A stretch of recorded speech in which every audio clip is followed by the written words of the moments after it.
Good morning, class. I hope all of you are healthy, staying at home, and praying for your all the near and dear ones, all your friends.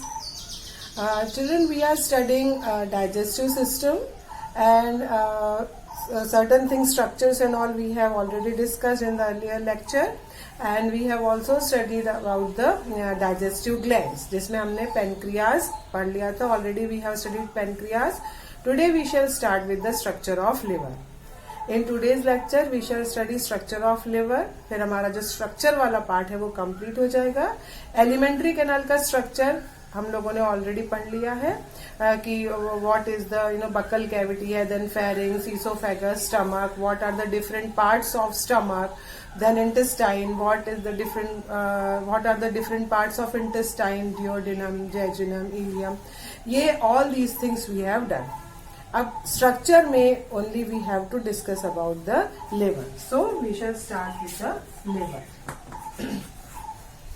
Liver is the largest exocrine gland. It's a digestive gland.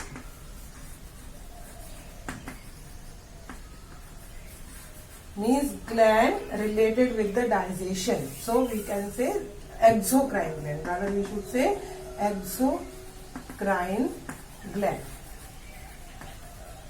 Liver is the largest exocrine gland. Right? If we see the structure of liver, it is comprises of 4 lobes.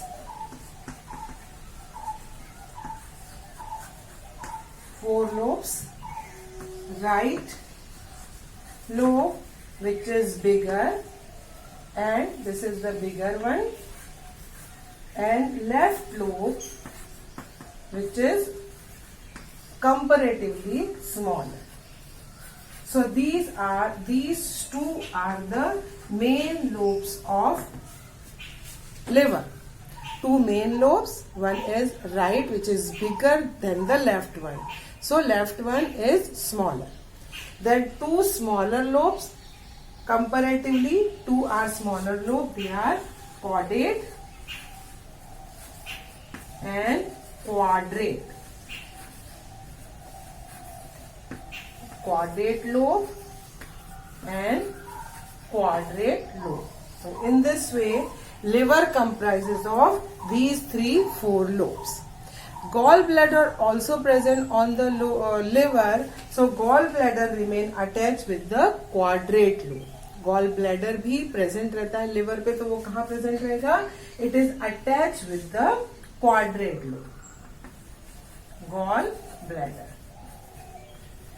If we draw the structure of liver, from front side we can see only 2 lobes, that is the right lobe and left lobe. If we draw the structure of liver इस तरह से if we draw, तो हमें ये बड़ा सा इस तरह से, this is somehow the structure of liver. We can see the bigger right lobe, ये वाला है. This is the bigger right lobe.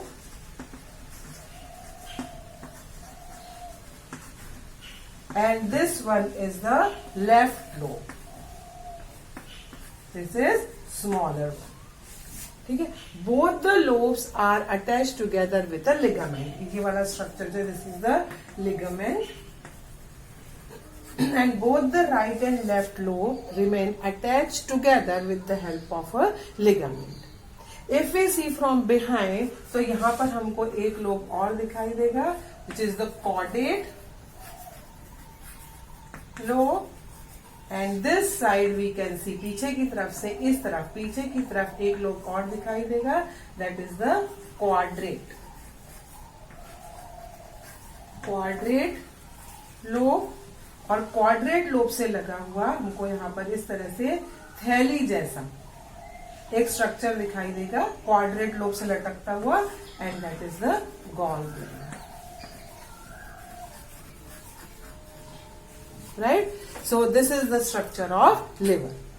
If we see the function of liver, what are the functions of liver? So liver के बहुत सारे functions हैं जो different systems से related हैं. But if we see the digestive system, what is the function of liver as an exocrine gland related with the digestion? So liver secretes bile. Okay, liver secretes bile which is stored in the gallbladder. You have to remember this. Such kind of the questions are always asked, that if the question is asked that which organ secretes bile, so your answer would be liver. And where does bile store? So अगर stored का आया तो you have to write down gallbladder. So liver secrete bile, or bile is secreted by liver and stored in the gallbladder. Okay, so what is the function of gallbladder? That it gallbladder stores bile. और gallbladder से एक duct निकलती है which joins the or which opens in the duodenum, and the bile through that duct comes in the duodenum part of the small intestine. So all these things, all these facts you have to remember about the liver, right? With this, the structure of complete digestive system we have discussed. Now we shall study the physiology of digestion. Physiology of digestion. Physiology means working. How the digestion takes place. Digestion, we have already said, digestion means converting the complex form into the simpler form with the help of enzyme. So in this section we are going to see that what are the different enzymes secreted by the different parts of the alimentary canal. These enzymes would work on which kind of the food. Food comprises of mainly three components, that is carbohydrate, proteins and fats. So which enzyme would act on which kind of the food? That is known as the substrate. Substrate, अगर हम बोलते हैं enzyme का substrate क्या है? Substrate means which component of the food the enzyme is going to work over there. Okay, and what kind of end products would form. So all these things we will be studying in the physiology of digestion. So digestion itself starts from the buccal cavity. So first of all you will say digestion in buccal cavity. Buccal cavity, we are knowing that buccal cavity has salivary gland. Salivary gland secretes saliva. Functions of saliva we have already discussed when we studied the salivary gland structure. Now here in this part we have to see about the enzyme specially. So saliva, buccal cavity में है salivary gland which secretes saliva, and saliva has salivary amylase. So you have to learn this name, salivary amylase or only amylase. Always remember, whenever we talk about the digestion of carbohydrate, the main enzyme is amylase. So you have to remember carbohydrate digestive enzyme, amylase. So we are saying salivary amylase because this amylase enzyme is secreted by the salivary gland. Now what I have said, substrate, that on which component of the food this enzyme would work. So here the substrate is carbohydrate. Amylase enzyme works on the carbohydrate and change it into means the starch, because the complex form of the carbohydrate is starch, and starch would get converted into maltose.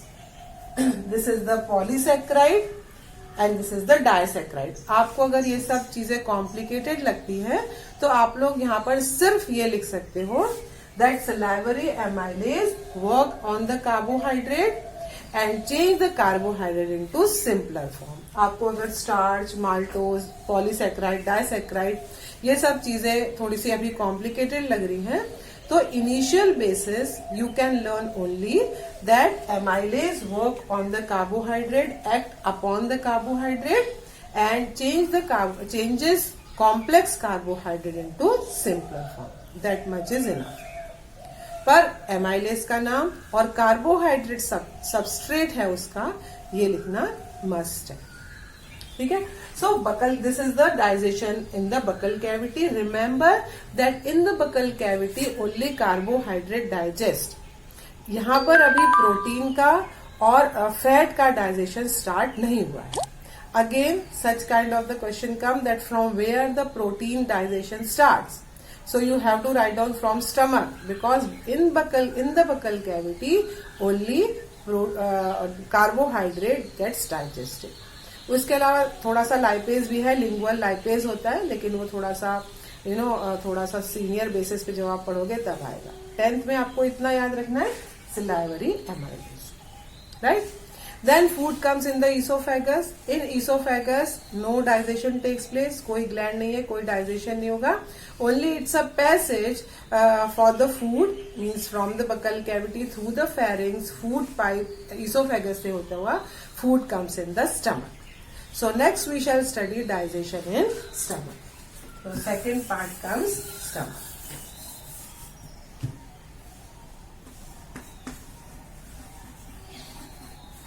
Okay, stomach secrete gastric juice.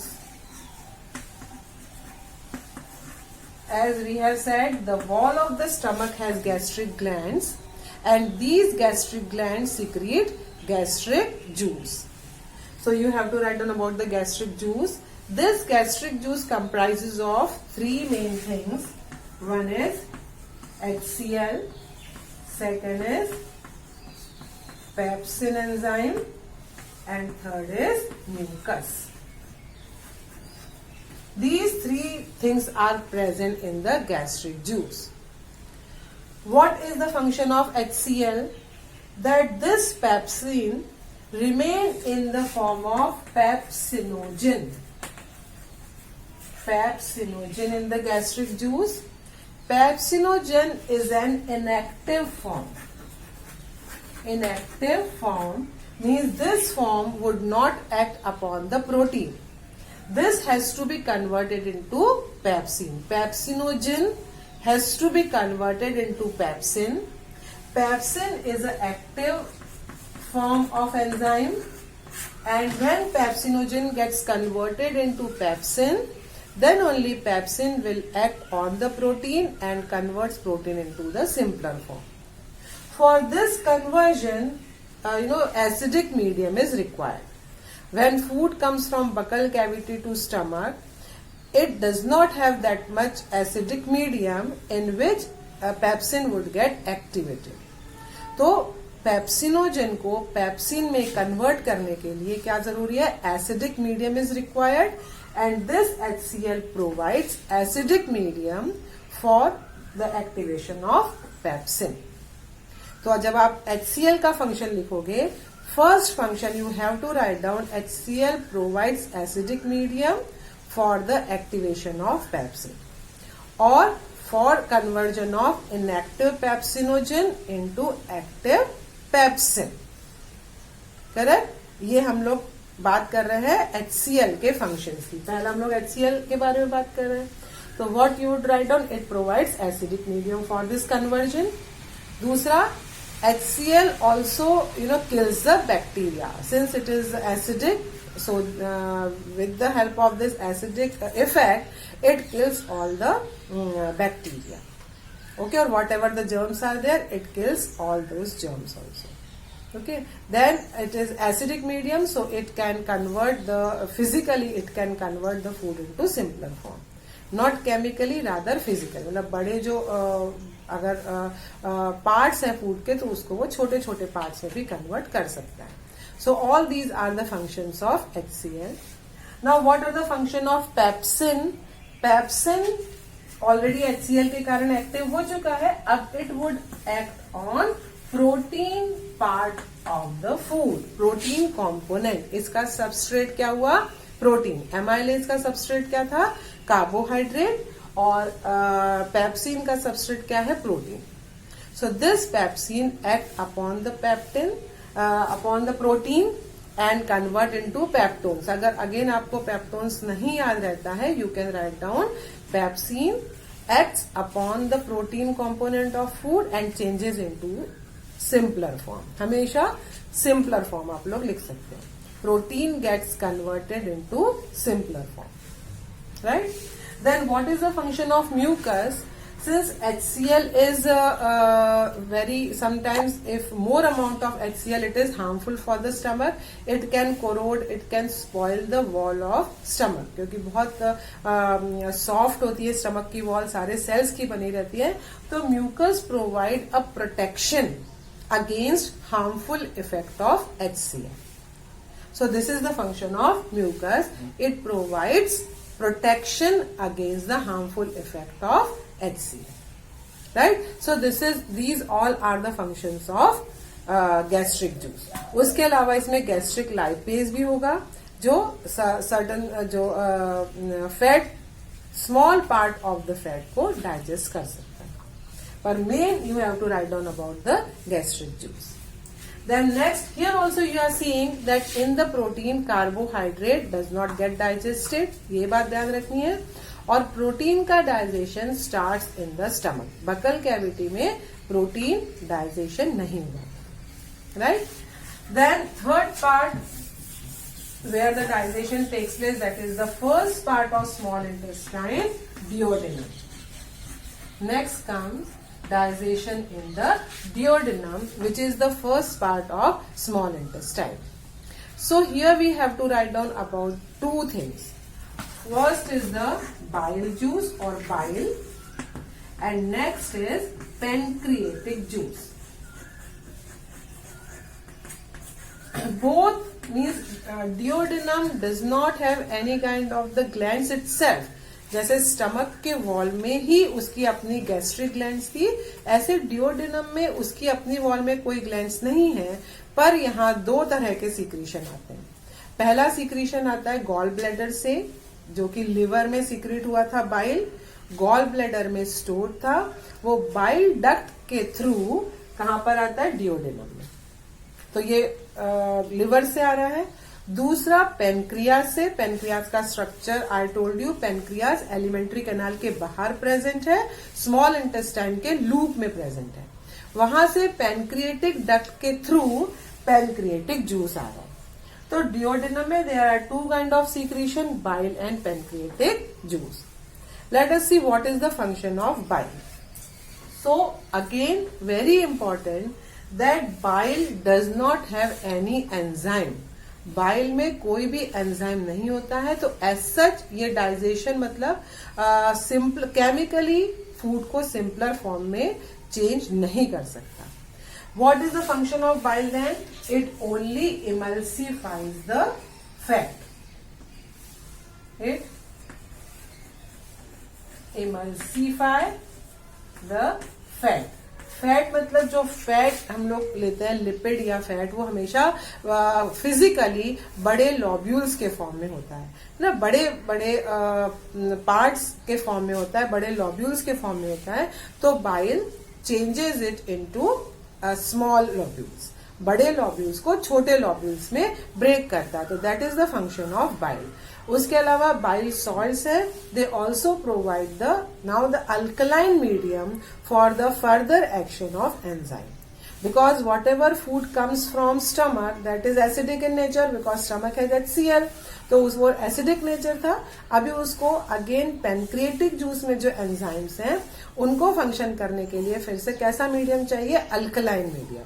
तो bile juice में कुछ bile salts होते हैं, और ये bile salts क्या करते हैं, प्रोवाइड करते हैं medium for the alkaline medium for the function of pancreatic juice, right. Again bile में भी कुछ बैक्टीरिया किलिंग वाले कुछ प्रॉपर्टीज हैं, तो it also kills the bacteria.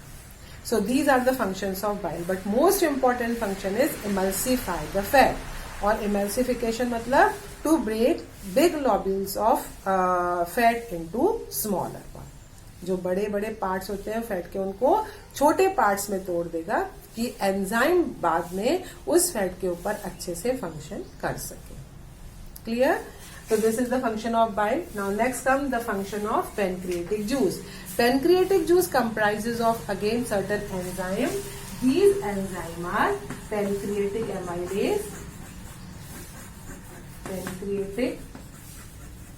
amylase, then next enzyme is trypsin,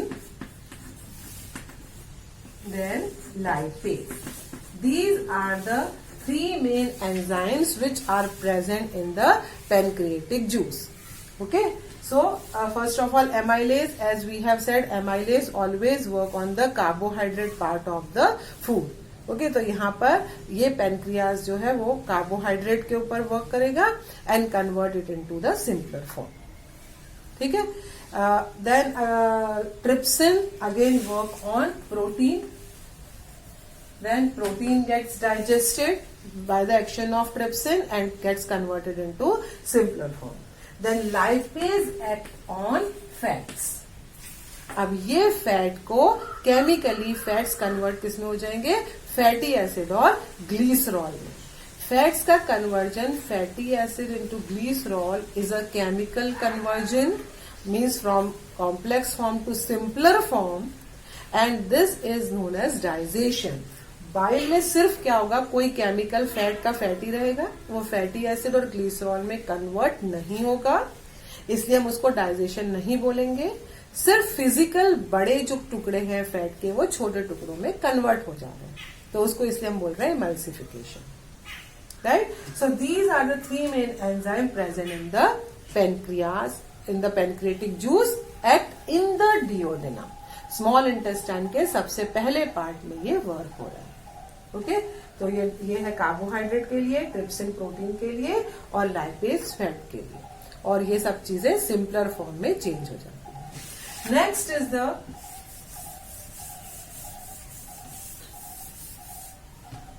digestion in intestine. Intestine मतलब अब बचा हुआ जितना भी पार्ट है, लाइक जेजुनम और कुछ इलियम पार्ट में बाकी का डाइजेशन होता है। डिओडेनम के आगे जो जेजुनम पार्ट है वहां पर कुछ वॉल में इसके इंटेस्टाइनल ग्लैंड्स होंगे। डिओडेनम में अपनी कोई ग्लैंड नहीं थी, वहां पर जूसेस बाइल से मतलब लिवर से या गॉल ब्लैडर से और पेनक्रियास से बाहर से आ रहे थे डक्ट्स के थ्रू। इंटेस्टाइन की वॉल में अब आगे जेजुनम और इलियम पार्ट में, यहाँ पर इनकी वॉल में क्या है, इंटेस्टाइनल ग्लैंड्स हैं। These intestinal glands secrete certain enzymes. What all these enzymes are? पहला है carbohydrate digestive enzyme, कार्बो digestive enzyme. ये कार्बोहाइड्रेट डाइजेस्टिव एंजाइम अब सारे प्रकार के कार्बोहाइड्रेट, जैसे कि इसमें माल्टेज है जो माल्टेज को कन्वर्ट कर देगा ग्लूकोज में, lactase, sucrase, fructase, all kind of the carbohydrate digestive enzyme, and all kind of the carbohydrate finally change into its end product that is glucose. तो कार्बोहाइड्रेट का कंप्लीट डाइजेशन हो जाएगा intestine में, और जितने भी टाइप के कार्बोहाइड्रेट हैं चेंजेस इनटू ग्लूकोज। आप लोगों को सिर्फ इंटेस्टाइन में लिखना है कार्बोहाइड्रेट डाइजेस्टिव एंजाइम और लिखना है convert all kind of the carbohydrate into glucose. यहाँ पर अब आपने सिंपलर फॉर्म नहीं लिखना है इंटेस्टाइन में, क्योंकि यहां तक डाइजेशन कंप्लीट हो चुका है। अभी आपने लिखना है end product of the digestion of carbohydrate glucose. Okay, similarly फिर प्रोटीन डाइजेस्टिव एंजाइम है erepsin, erepsin for the protein. तो यहां पर आके as I told you digestion completes over here, all kind of the protein जो आगे pepsin या trypsin से पेप्टोन्स या पेप्टाइड्स ये सब सिंपलर फॉर्म में चेंज हो गए थे। Finally protein changes into amino acids, amino acids. तो प्रोटीन का एंड प्रोडक्ट क्या है डाइजेशन का, अमीनो एसिड। कार्बोहाइड्रेट का एंड प्रोडक्ट क्या है डाइजेशन का? Glucose, right? And lipase, third is the lipase enzyme which converts fat into fatty acids and glycerol, fatty acid and glycerol. तो इस तरह से यहाँ पर कंप्लीट डाइजेशन हो गया, पूरा कार्बोहाइड्रेट ग्लूकोज में चेंज हो गया, पूरा प्रोटीन अमीनो एसिड्स में चेंज हो गया और पूरा fat fatty acid and glycerol में कन्वर्ट हो गया। And these are also the end product of the digestion. In the board again they ask the question what are the end product of digestion. तो आपको यही लिखना है, carbohydrate के लिए, प्रोटीन के लिए और फैट्स के लिए। ठीक है, तो up till here the digestion complete. जब तक इलियम पार्ट में आता है फूड तब तक डाइजेशन कंप्लीट हो चुका होता है। All the complex food converted into simpler form. So digestion complete. The next part comes, that is the absorption. अब होना है absorption. So absorption takes place in the ileum part of the absorption. Absorption कहाँ होगा? Ileum part of the small intestine. Last part, ileum part of the small intestine और large intestine के part में सिर्फ क्या होता है? Absorption of water and certain mineral. लेकिन जो डाइजेशन के एंड प्रोडक्ट है उन सबका एब्जॉर्प्शन होगा इलियम में। तो एब्जॉर्प्शन में क्या है? In the structure we have studied that the inner wall of the ileum had certain finger like projections and these finger like projections are known as villi. तो इस तरह के ये फिंगर लाइक प्रोजेक्शंस होते हैं, they are known as the villi and they are made up of single cell layer only. इसकी जो wall है ये सिर्फ एक सिंगल लेयर से बनी है सेल के and it is highly supplied with blood vessels. यहां से ये पूरी एक blood vessel. With that it also has one more duct that is known as lacteal. तो ये जो ब्लैक वाली है ये सपोज ये ब्लड वेसल है। तो ये वाला जो स्ट्रक्चर दिखाया है that is known as the lymph duct या lacteal. This is known as lymph duct और द लैक्टियल। तो जो एब्जॉर्प्शन होता है वो होता है दिस विलाई के through. This is the villi. Villi means finger-like projections in the wall of ileum part of small intestine. So food is getting absorbed over here in the villi. तो food में से जो carbohydrate का glucose part है और protein का amino acid वाला part है, these two components get absorbed by the blood. And fat part means fatty acid and glycerol, fat part और lipid part of the food get absorbed in the lacteal. इसीलिए उसको lacteal बोला जाता है। lacteal means इसका जो appearance है वो whitish होगा, क्योंकि जो fat होता है वो जनरली whitish कलर में है, इसलिए ये जो डक्ट है वो हमें ऐसे मिल्किश या व्हाइट कलर की दिखाई देती है, उसको बोलेंगे lacteal. तो फैट का एब्जॉर्प्शन किसके थ्रू होता है? लैक्टियल के थ्रू। ओके, इस डक्ट के थ्रू, राइट। तो यहाँ पर एब्जॉर्प्शन हो गया सारे डाइजेस्टेड फूड का सिंपलर फॉर्म का। Then water gets absorb in the large intestine. हमने सीकम, कोलोन और रेक्टम पढ़ा था। सीकम और कोलोन तक। सीकम का ज्यादा फंक्शन नहीं है, वो वर्मीफॉर्म अपेंडिक्स है, क्योंकि हम लोग अपने एलिमेंट्री कैनाल में सेल्यूलोज का डाइजेशन नहीं करते हैं। तो जो वर्मीफॉर्म अपेंडिक्स है वो जस्ट एक वेस्टिजियल ऑर्गन के फॉर्म में है। उसके अलावा कोलोन में जितना भी वाटर एब्जॉर्ब होना है या थोड़े बहुत मिनरल एब्जॉर्ब होना है वो सारे कोलोन पार्ट में हो जाएंगे। फिर आएगा फूड, जो बचा हुआ वेस्ट मटेरियल है, it comes in the rectum, temporarily can be stored in the rectum, और बाद में वो एनस के थ्रू जितना भी फूड है जो अनडाइजेस्टेड फूड है वो एनस के थ्रू एक्सपेल आउट हो जाए। So this is all about the digestion. ये पूरी फिजियोलॉजी ऑफ डाइजेशन है।